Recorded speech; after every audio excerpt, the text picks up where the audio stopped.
मुझे सोनागाछी के बारे में कुछ बताइए, क्योंकि चूंकि आप कलकत्ता से हैं तो सोनागाछी में और यहाँ पे कैसे करते हैं, क्या होता है, कुछ आइडिया दीजिए। नहीं, मुझे सोनागाछी के बारे में पता नहीं है, लेकिन उस टाइप की जगह कलकत्ता में बहुत जगह पे है। ठीक है, बस इसके आगे की बातें जोर से बोलेंगे आप। हाँ, हाँ।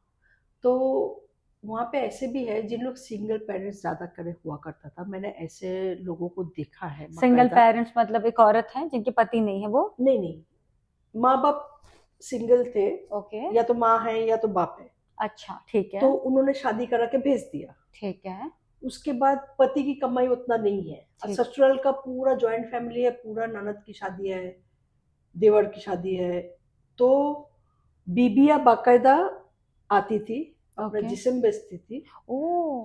दोपहर को जैसा पति चले गए, ठीक है। ठीक है, और उसके बाद समझो पति 2,000 का पगार पे काम कर रहा है, 2,500 का, घर नहीं चलता है, इतना बड़ा परिवार है। तो सुबह आती थी, हम्म। और शाम को 6 साढ़े 6 बजे जैसे ऑफिस बंद होता है, उस टाइम पे वो जितना कमा लिया दिन भर में, जितने लोगों के साथ में भी उसको सोना पड़ा, कमाना पड़ा, वो पैसे लेके फिर वो चले जाती थी। सिर्फ सैटरडे संडे नहीं आती थी, क्योंकि हस्बैंड भी घर पे होंगे, तो उस हिसाब से। अच्छा, और इनको अमूमन पर डे क्या कमा लेती रही होंगी, कुछ आइडिया? ये नहीं पता है, क्योंकि इतना खुल के नहीं, लेकिन मेरे उस टाइम पे क्या, मैं दीदी दीदी बोलती थी, मैं बाजू में थे। अच्छा। और उनकी बहन मेरे साथ में बोर्डिंग स्कूल में थी, तो मुझे भी नहीं पता चला था। ठीक है। लेकिन जब तक मुझे पता चला, मतलब मुझे बहुत अफसोस लगा, क्योंकि एक्चुअली माँ बाप दोनों सेपरेट हो गए थे। एक माँ के पास रह गई जो हमारे साथ में बोर्डिंग स्कूल में थी, जो डैडी के पास रह गई थी वो इस लाइन पे आ गई थी। अच्छा, ओके। इवन उस टाइम पे दीदी के मुंह से हमने सुना हुआ था, ऐसे भी थे जिनकी पतियां बाकायदा 20-25 हजार के लिए बीवियों को इधर 2-3 महीने के लिए बेच के जाते थे। पति हाँ।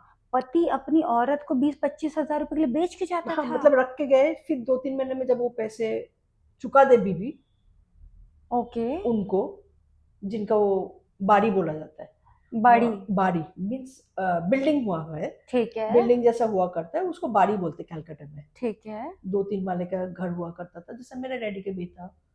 तो बंगलो जैसे, जैसे आप लोग बंगलो बोलते हैं ना, उधर वैसा बाड़ी होता है ठीक है। पुराने जमाने के। तो वो बाड़ियों में जो मेन मालिक होते थे, उनके पास वो लोग बाकायदा छोड़ के जाते थे। दो ओके। तीन महीने के लिए 20 हजार, 25 हजार, 22 हजार जो भी लेके गए। 2-3 महीने में चुक गया तो बीच बीच में आके शायद पूछ के जाते हुए, बीबी को पता भी नहीं होगा। तो बेसिकली ये सीन है कि पति ने 25 हजार रुपए ले लिए मान हम्म। लीजिए, और उसने बीवी को गिरवी रख दिया हम्म। है ना? और वो आदमी उसकी बीवी को यूज कर रहा है। हम्म। जब लगा कि 25 हजार रुपए वसूल हो गए हैं, हम्म। तो तुम तुम्हारी बीवी ले जा सकते हो, हम्म। यही है हम्म। बेसिकली। ओ और भाई। फिर से अच्छा, उनको अक्ल भी नहीं होता था बीवियों को। बीवी को पता ही नहीं है? बीवी को पता ही नहीं होता था। तो जब उसके साथ सो रही थी तो कुछ नहीं बोलती थी बीवी? मीन्स नहीं जैसे समझा। आदमी लेके आदमी चला गया अपनी आदमी औरत। ने तो किसी के पास छोड़ के गया ना। हाँ हाँ हाँ। लेकिन बीबी को उतना भी अक्ल नहीं है कि जो 3 महीने बाद वापस थोड़ा पैसे के साथ में उसको लेके जा रहा है। बीबी को ऐसा दिखा रहा है ना कि जो 2-3 हजार रुपया है, तुम चलो घर पे, फिर अच्छा से 2-4 दिन 10 दिन रखा, अच्छा से खिलाया पिलाया, फिर से लेके आए। फिर से मेरे को घर पे थोड़ा जरूरत है, ये करना है, मेरे को ये खरीदना, मेरे को वो खरीदना है, मेरी बहन की शादी है, फिर से उसको लेके आए। अच्छा ठीक है। और बीवियां चुपचाप जो बोले हाँ ठीक पति। है बोली ना, ठीक है बोल के वो फिर से रुक गई। फिर से उसी जगह पे छोड़ के गया, या कोई और जगह पे छोड़ के गया, ऐसा। ओ भाई। तो ऐसे बहुत केसेस हुआ है। इवन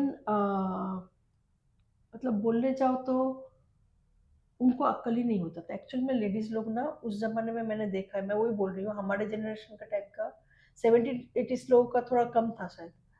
और अच्छे पढ़े लिखे लोग, हाँ ऐसे नहीं कि पढ़े लिखे नहीं है, जो वाइफ भी आती थी वो भी अच्छी पढ़ी लिखी थी, और ये भी जो थी, ये भी उस जमाने की। तो बीवियां मानती कैसे थी दूसरे मर्द के साथ सोने के लिए?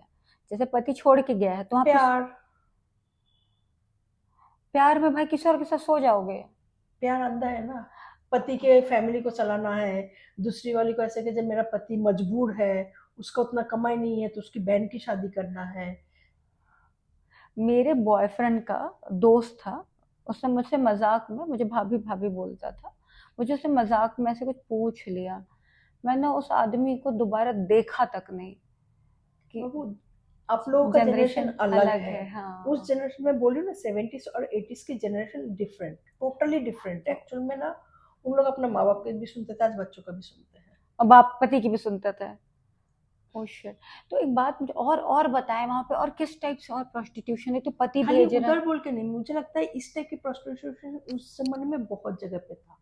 कलकत्ता भले फेमस है, मैं हाँ मेरे ख्याल से बॉम्बे में भी रेड लाइट एरिया है, हाँ, बॉम्बे हमने भी सुना है रेड बहुत light red light area. Area है। ग्रैंड रोड है शायद। उस जमाने में जब मैं 88 में डैडी के साथ में छोटे में आई थी नेवी नगर में, हम्म। क्योंकि डैडी इंडियन नेवी में थे तब आए हुए थे, तो तभी अंटाफिल का नाम बहुत फेमस था। अंटरफिल एरिया का नाम है। अंटाफिल, हाँ अंटाफिल एरिया का, शायद ये धारावी और का आजू बाजू में किधर होएगा, ठीक है या दी। माइन का आजू बाजू में होएगा। एंड दूसरा था grand road side. Grand road ठीक है। हाँ तो मैं, मुझे आज भी याद है 2014 में बाय मिस्टेकली मैं ना, मेरा किसी के साथ में मैं लैपटॉप मेरे बेटे के लिए खरीदने के लिए गई थी, रास्ते में चल के जा रही थी तो बहुत लोग पीछे पीछे आ रहा था, मेरे को मालूम नहीं था वो ग्रैंड रोड वही जगह है।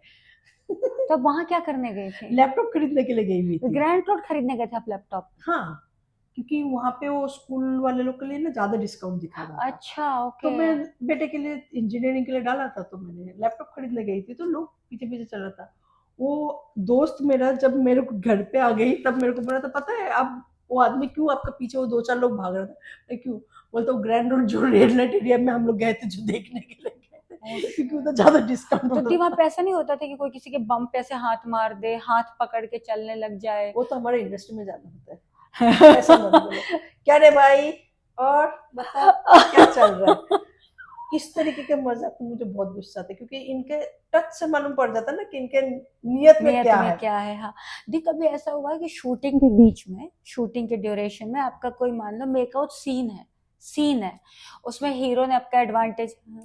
हीरो ने नहीं किया था। फिर मेरा जो भोज, अभी आपको भोपाल वाला जो मैं भोजपुरी बताया, का? हाँ नहीं नहीं भोजपुरी नहीं था, वो वो है। हिंदी था, हाँ हाँ हाँ बकायदा एमपी का हिंदी था। हाँ हाँ हाँ। ठीक है, तो उसमें कैसा था, आर्टिस्टों को लोग के काम करो, ठीक है, अभी हम्म, दो आर्टिस्ट आया नहीं था, हाँ तो मंजुल कपूर जी ने क्या किया था, दो नॉन आर्टिस्ट जो जूनियर आर्टिस्ट लोग थे ना, उनको ले लिया।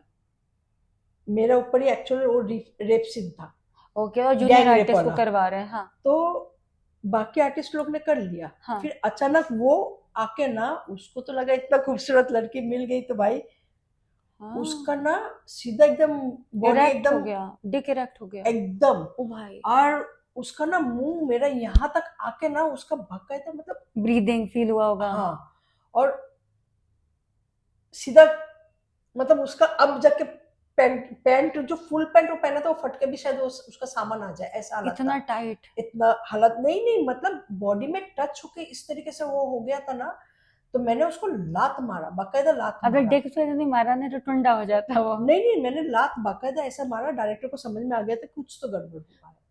देन उन्होंने सीधा बाहर आके उसको मारा, उसका सिन कट किया, क्योंकि आप आर्टिस्ट हो, आप आर्टिस्ट को आर्टिस्ट के तो जैसा ही होना डायरेक्टर की चाहिए। गलती ना थी?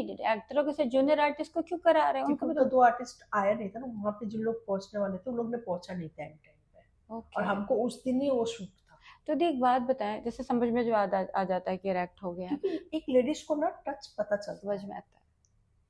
और मैं तो माँ हूँ दो बच्चों की, तो मुझे तो और ज्यादा समझ में आ गया था। तब तक तो मेरा एज कितना था, मेरे ख्याल से अच्छा खासा मेरा हो गया था, तो ज्यादा एक्सपीरियंस, इंसान एज होता है तो ज्यादा समझ ज्यादा में आ है, बिल्कुल जाता है। बिल्कुल। और दी और कोई ऐसा इंसिडेंट? नहीं, और कुछ तो अभी याद नहीं आ रही, ये वाला तो बहुत खतरनाक था।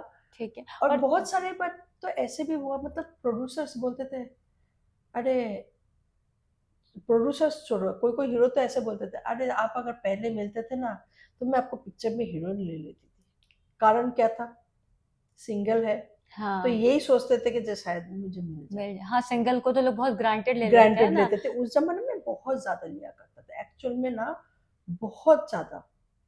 जैसे आप लोग, हम लोगों के टाइम पे हमको बोलना नहीं आता था, करेक्ट। सही सही बात बोलूं, मुझे तो ज्यादा नहीं, एकदम भी नहीं आता था। डर मेरा लगता है डैडी ना। नहीं, हाँ मेरे डैडी तो बाकायदा बोलते थे, इतना अच्छा स्कूल में पढ़ा के बोर्डिंग स्कूल में रख के कोई फायदा नहीं हुआ, एंग्लो इंडियन स्कूल में, इससे अच्छा तो मैं शायद कहीं पे काम के लिए रख देता था तो ज्यादा अक्कल हो जाता था। अच्छा दी, एक बात बताएं, जैसे यहाँ पे एक्सप्लॉइटेशन तो बहुत है, इसके अलावा जैसे जो हाउस वाइफ्स हैं या जो हर लड़कियां, जगह पे है, आपको ऐसा लगता है ऑफिस इंडस्ट्री में भी इस टाइप का है। तो वहां अगर पे जब भी मैं फॉरेन में जाती थी मैं देखती थी बाकायदा, हाँ इवन हमारा भी, अगर मैं क्लासिकल परफॉर्मर के हिसाब से भी मैं बात करूं, मेरे तक इसलिए कोई नहीं आता था क्योंकि उस दौरान, अगर आप लोग जानते होंगे, शरद अन्ना का नाम बहुत था दुबई शरद में। अन्ना, अच्छा मैं नहीं जानती। दुबई हाँ में हाँ हाँ। उस जमाने में 98 से जब मैं 97 98 से जब मैं शो करती थी, उस जमाने की बात करूँ, मतलब 94 के बाद से मैं इंटरनेशनल शो करने लग गई थी। उस जमाने में शरद अन्ना करके एक थे जिनका मर्डर हो गया था 2005 में या अच्छा, ऐसे में। हम तो स्कूल में थे छत्तीसगढ़ में। हाँ। हाँ, तो उनका बहुत नाम था दुबई में। ओके। तो उनका, वो मुझे इतना अच्छा समझ के उनका हाथ मेरे सर के ऊपर था करके ना, मेरे साथ में कोई करता नहीं था, लेकिन मैंने देखा था वहां पे, मतलब मेरा, मुझे जिस काम के लिए मुझे हायर किया गया है आर्टिस्ट वाइज, मेरे सामने कुछ नहीं, सिर्फ 3 दिन के लिए शायद कोई पिक्चर में एक्टिंग करी है साउथ में, उनको 2 लाख रुपया पेमेंट, और मुझे 50,000।